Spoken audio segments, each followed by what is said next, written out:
নমস্কার বন্ধুরা, test best রেসিপিতে সবাইকে স্বাগত। আজকে দারুণ টেস্টি একটা এক পাকের রেসিপি বানিয়ে দেখাবো। ঘরে থাকা চাল, আলু, ডিম দিয়ে আর মাত্র কয়েকটা ঘরে থাকা উপকরণ দিয়ে এই টেস্টি রেসিপিটা মাত্র হাতে 30 মিনিট সময় থাকলেই বানিয়ে নেওয়া যায়। যেদিন বেশি কিছু রান্না করতে ইচ্ছা করে না কিন্তু ভালো কিছু খেতে ইচ্ছা করে, সেই দিন কিন্তু এইভাবে আপনারা এক পাকের রেসিপিটা বানিয়ে নিতে পারেন। এর সাথে খাওয়ার জন্য কিন্তু সাইডে কোনো রকম গ্রেভির প্রয়োজন পড়ে না, শুধু একটু স্যালাড দিয়েই বা রায়তা দিয়েই কিন্তু খাওয়া যায়। আর যারা বিগিনার্স তারাও কিন্তু খুব সহজে রেসিপিটা তৈরি করে নিতে পারে। তো আজকের রেসিপি তৈরির জন্য এখানে আমি 2 কাপ বাসমতি চাল 30 মিনিট ভিজিয়ে রেখেছিলাম। এর থেকে বেশি কিন্তু চালটাকে ভেজানোর দরকার নেই। চালটা খুব ভালো করে ভিজে গেছে। এবার এর থেকে জল ঝরিয়ে নিয়েছি। আপনারা চাইলে রেগুলার ঘরে যে চাল দিয়ে ভাত রান্না করে খান সেই চাল দিয়েও আজকের রেসিপিটা অবশ্যই তৈরি করে নিতে পারবেন। আর রেসিপিটা তৈরির জন্য এখানে আমি কয়েকটা ডিম সেদ্ধ করে নিয়েছি আর একই সাথে বেশ একটু বড় বড় টুকরো করে কয়েক টুকরো আলুও সেদ্ধ করে নিয়েছি।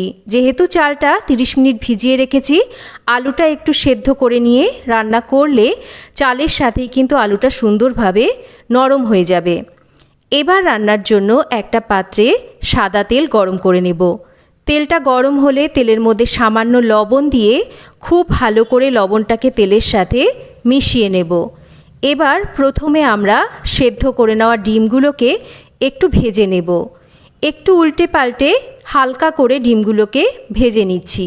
খুব বেশি কড়া করে কিন্তু ভাজবো না। ডিমের গায়ে হালকা লালচে রং ধরলে ভেজে নেওয়া ডিমগুলোকে তুলে নেব। ডিম ভেজে তুলে নেওয়ার পর বাকি যে তেলটা রয়েছে এর মধ্যেই বাকি রান্নাটা করব। আর তার জন্য এই তেলের মধ্যে দিয়ে দেব আমি 3টে কেটে নেওয়া পেঁয়াজ। এবার এই পেঁয়াজগুলোকে একটু আমাদের ভেজে নিতে হবে। পেঁয়াজ ভাজার সময় তাড়াহুড়ো করা যাবে না বা গ্যাসের ফ্লেম বাড়িয়ে দেওয়া যাবে না। লো টু মিডিয়াম ফ্লেমে রেখে একটু সময় ধরে পেঁয়াজটাকে নরম করে ভেজে নিতে হবে। পেঁয়াজ যদি খুব বেশি লাল করে ভাজা হয়ে যায় তাহলে কিন্তু এই রেসিপিটার রঙও ভালো আসবে না, আর তাছাড়া এর স্বাদটাও কিন্তু ভালো আসবে না। দেখুন পেঁয়াজটাকে মোটামুটি নরম করে ভেজে নিয়েছি। এবার এর মধ্যে দিয়ে দেব আমি আদা রসুন বাটা। এবার এই আদা রসুন বাটাকেও কিন্তু পেঁয়াজের সাথে একটু ভালো করে ভেজে নেব। আদা রসুনের কাঁচা গন্ধ থাকলে কিন্তু রান্নাটা খেতে মোটেই ভালো লাগবে না। তাই একটু সময় ধরে লো টু মিডিয়াম ফ্লেমে রেখে পেঁয়াজের সাথে আদা রসুনকে ভালো করে এই রকম কষিয়ে নিতে হবে। পেঁয়াজও সুন্দরভাবে নরম হয়ে ভাজা হয়ে গেছে, আদা রসুনের কাঁচা গন্ধটাও কিন্তু চলে গেছে, সেটা আমাদের মাথায় রাখতে হবে।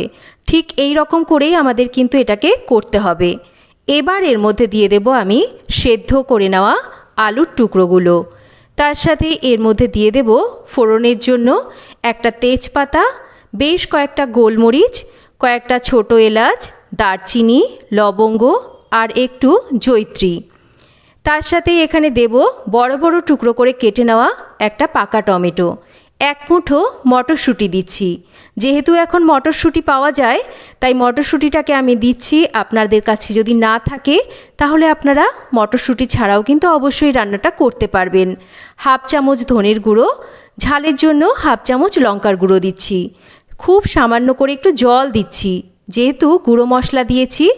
আর গুঁড়ো মশলা যাতে পুড়ে না যায় আর যাতে মশলাটা ভালো করে কষানো হয় তাই সামান্য করে জলটাকে দিয়ে মশলাগুলোকে ভালো করে কষিয়ে নিতে হবে।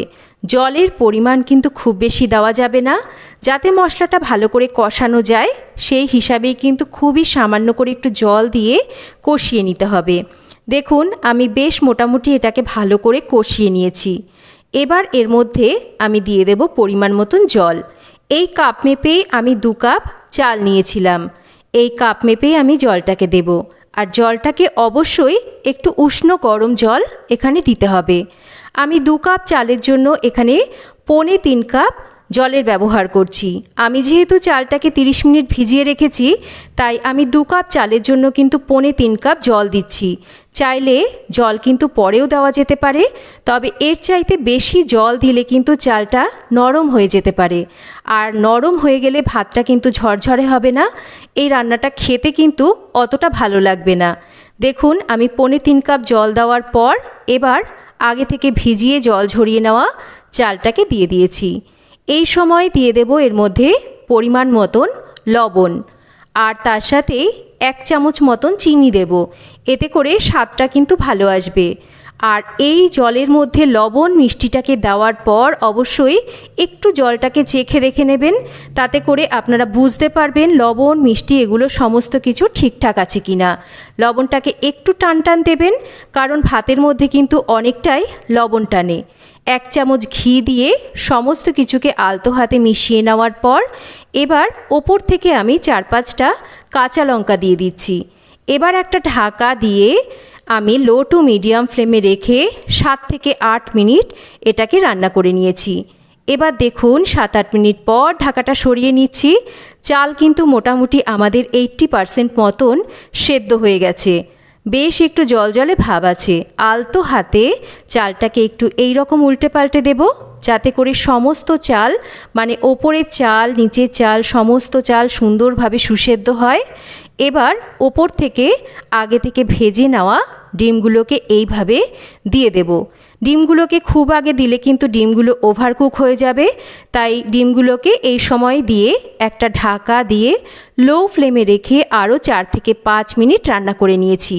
4-5 মিনিট পর দেখুন একটু ঢাকাটা সরিয়ে দেখিয়ে দিলাম, আর গ্যাসের ফ্লেম বন্ধ করে এবার ঢাকা দিয়ে কম করে আমি আরও 10 মিনিট রেখে দিয়েছিলাম স্ট্যান্ডিং টাইমে। 10 মিনিট পর দেখুন ঢাকাটা সরিয়ে দেখিয়ে দিচ্ছি, একদম ঝরঝরে কিন্তু আমাদের এই রাইস তৈরি হয়েছে। এটা এইভাবে যদি আপনারা তৈরি করেন পারফেক্ট এই রকম কিন্তু ঝরঝরে আপনারা রাইস তৈরি করে নিতে পারবেন। এর যে কি স্বাদ একবার না বানালে বুঝতেই পারবেন না। দেখুন আমি দেখিয়ে দিচ্ছি আলুগুলো সুন্দরভাবে মোমের মতন নরম হয়ে গেছে, আর এই যে ভাতগুলো একটাও কিন্তু ভেঙে যায়নি, আর ভাতগুলো কিন্তু সুন্দরভাবে সুসেদ্ধ হয়েছে। সঙ্গে সঙ্গে কিন্তু নাড়াচাড়া করবেন না, 10 মিনিট এটাকে স্ট্যান্ডিং টাইমে রাখার পর তারপর কিন্তু এটাকে এই রকম একটু মিশিয়ে নিয়ে সার্ভ করবেন। এটা আমাদের একদম রেডি। এবার এটাকে সার্ভ করে দিচ্ছি। গরম গরম এই রকম এগ রাইস খেতে দারুণ লাগে। যারা কখনো বিরিয়ানি বানাননি কিন্তু বিরিয়ানি খেতে ভালোবাসে, তারা একবার এইভাবে সহজ পদ্ধতিতে এই রাইসটা বানিয়ে দেখতে পারে। এটা কিন্তু বিরিয়ানির চাইতে কোনো অংশে স্বাদে কম নয়। তো কেমন লাগলো আজকের এই রেসিপি একটা কমেন্ট করে জানাবেন, আর রেসিপি ভালো লাগলে একটা লাইক করবেন, রেসিপিটা শেয়ার করবেন, আর চ্যানেল সাবস্ক্রাইব করা না থাকলে চ্যানেলটাকে সাবস্ক্রাইব করবেন। সবাই ভালো থাকবেন, আবার ফিরে আসবো নতুন কোনো রেসিপি নিয়ে। এতক্ষণ আমার সাথে থাকার জন্য অসংখ্য ধন্যবাদ।